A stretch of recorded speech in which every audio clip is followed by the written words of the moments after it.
Pull that chest up. Get more of a squeeze on them lats. Big stretch, take your time. Tempo is good. We're about mind and muscle connection. Big hold at the top. That's money. Again, wait 5-10 seconds. Go to the next exercise. Say we're gonna switch up the variations on the pull-ups. Last time we did traditional. This time we'll switch it up and do chin-ups. Focus a lot on the biceps so you get that oomph. Feel me? They ain't 22s, but they strong, you know? They cut, they healthy, you know? They ain't gotta be 22s though, okay? All right? I might be rocking with 15, 16s, you know? Maybe 17s on a good day, but they ain't gotta be 22s, you feel me? They strong, stronger than yours, stronger than some of them. You feel me? Chin-ups. I like them. You ain't gotta hit the pinkies to the side. I like a little bit wider than pinky. So if my shoulders are here, it's a little bit inside the shoulders. I feel it more in the biceps. But you can play with them. Variations can be different.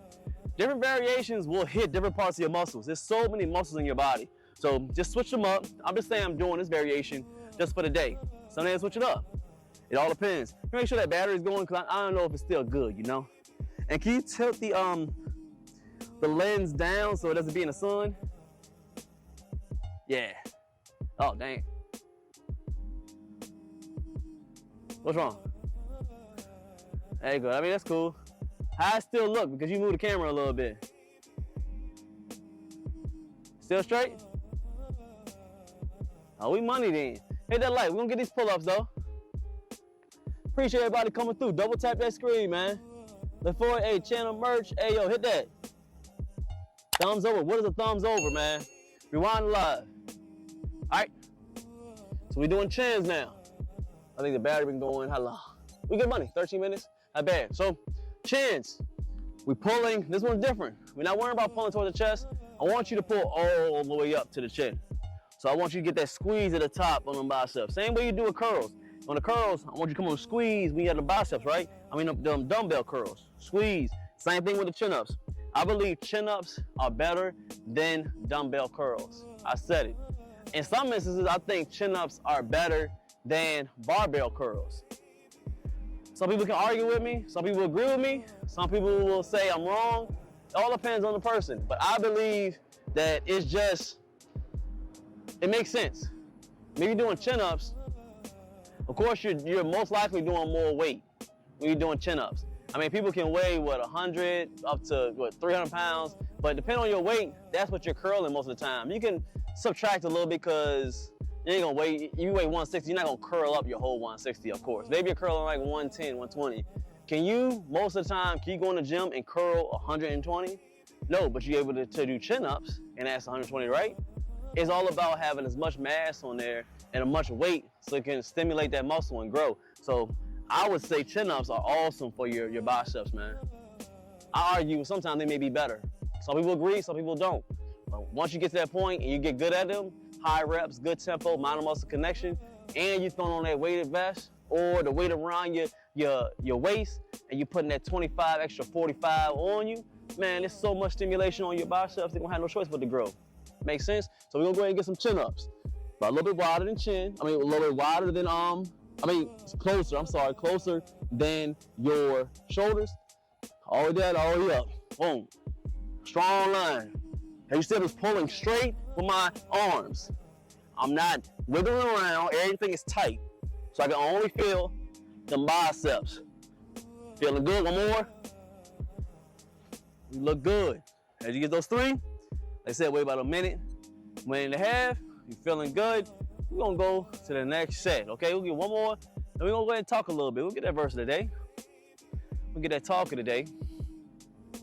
And there was a topic I need to talk about today. See if I can remember it, because we're gonna talk about it. We definitely gonna talk about it. Like having these little podcasts outside. We just coming through. We got 500 of them. Showing you how to do 500 burpees, 500 pulls.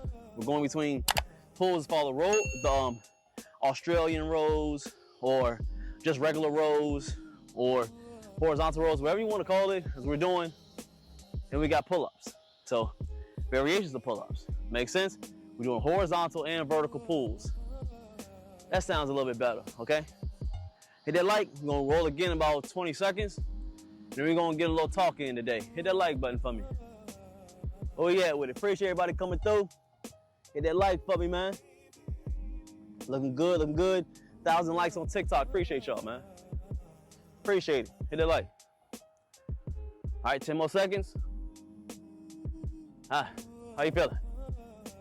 How many sets you got? That's not bad. It's not bad at all. We're gonna get these burpees. Let's go ahead and get it. Burpee time. You keep explaining over and over again. You want clean burpees? Make sure you take your time with your burpees. When you first start off, go slow. Get the form together. Get your breathing together. Number one, you don't want to hurt yourself. Number two, you want to be able to feel each muscle when you're going up and down.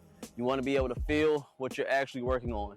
Burpees are a complete body weight movement, in my opinion. Now, I'm not saying it's the best full body movement to hit every muscle and optimize each one, but I believe when you're doing burpees, you're hitting at least 95% of your muscles, man. Hands down. Especially when we do a jailhouse style as far as hitting that squat and be able to hit that that squeeze on them crunches.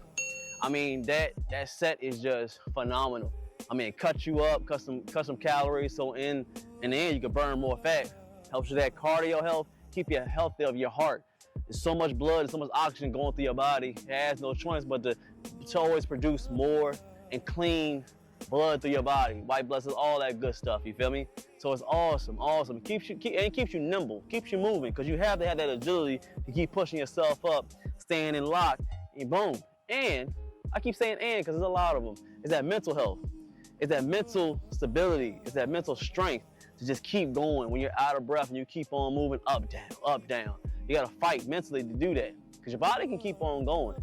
Most time it's just your mind saying, oh, I'm tired, but your body like, just tell me what to do. I can keep on doing it. So it creates that mental strength. So with the burpee, I'm here, touch down. Almost hit the pole. Let's go this way a little bit so I don't hit the pole on there. Let's run again. Hit the stomach, all the way down to the toes. Boom. Up, squat it up. Big squeeze. Bam. Now reset again. On, squat. On. The third one. Squat it up.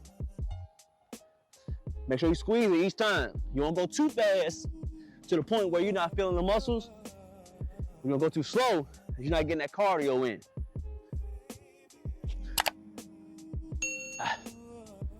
Oh. After those, if you're doing them properly, you're breathing. You hear the breathing? Don't hold your breath. Make sure you breathe in between each rep. Find time to breathe. If not, you're gonna suffocate, man. Breathe. Make sure you breathe it through it, all right? Now, how we looking? Not bad. Now we rolling with it, okay? Next time we're gonna do underhand grip on the rows. So the underhand on the Australian rows, it helps to eliminate a little bit of that bicep, okay? Because you want to focus on them lats. Remember, there's a pull workout. So this is a lot of magnification on your back, and of course the cardio because we got the burpees in. So we want to be intentional with each move. So don't just jump into your exercise. What you working on? Are you working on building your lats, on your arms, working on cardio? Have a plan before you get out and do your calisthenics workout. Don't just move just to move. Have a plan. All men need to have a plan in life, finance, what lady you be with, what lady you marry, your spiritual walk. You have that plan. Have the same similar plan when you're working out. And that's what calisthenics we're doing today. So I'm gonna do underhand. I wanna focus more on those lats, preferably the lower lats. So we're here, under, legs straight, keeping that core, and we're pulling towards our lower chest this time. So come up a little bit, make sure you up a little bit, lower chest, bam, pulling. Keeping that chest high, big stretch, chest high, pulling. Getting those lats in. Big lats, Let's get 3 more. Pull it with those legs. Eliminate as much as you can on them biceps. They pull, you should feel it more right there up under your armpit, right here, when you're doing that underhand. Similar to you doing barbell rows with the underhand and big stretch, pulling, you're pulling your lats, right? It's the same way with body weight. Makes sense? Give me that salute. Now we're gonna do the pull-ups. We did traditional. We did chin-ups. Now we're gonna get some neutral grip. Neutral grip, awesome to get that forearms, brachialis, and up under the armpit. These muscles right here, I forgot, they're like scales. Serratus, something like that. It's a scale up under here. You're doing it properly, and you're pulling towards the lower part of your chest. You're gonna feel all 3. Awesome movement. It's just some little small variations that's gonna make your body stand out. When you're working out, you gotta have your objective. Strength, looking good. You gotta get to a birthday party, but what we do here, we live long and look good. Meaning that the part of living long is having a good amount of muscle and not getting into too much injury, and looking good is the byproduct of focusing on those 2 things. Does that make sense? So when I'm curving things and hitting certain body parts, and not just for them to look good, but when you focus on them little small variations and those small muscles, they pop out more. Gives you an illusion that you're bigger than what you are, and the equation is gonna make you stronger. That makes sense? So you just don't wanna work on, I just want a big chest. No, I wanna work on the strength of my chest. I wanna work the middle chest. I wanna focus on sometimes on the upper chest. I wanna focus on the outside of the chest. I wanna go and get the lower chest. Break down those parts on your chest, okay? So here, with these pulls, I don't wanna have a big arm and work on the bicep. I wanna work on the brachialis in the middle of it. So when I turn, it's a strong arm, thick arm. I don't wanna have small forearms. Now I wanna make sure they match the biceps. So it's hitting different parts. So in the end, when you hear you grab things, you worry about your forearms are feeling good, your biceps are feeling good. So in any situation, you can just, bam, you hear, bam. So it's just hitting these little small muscles that's gonna make your body look phenomenal. Have more curvature.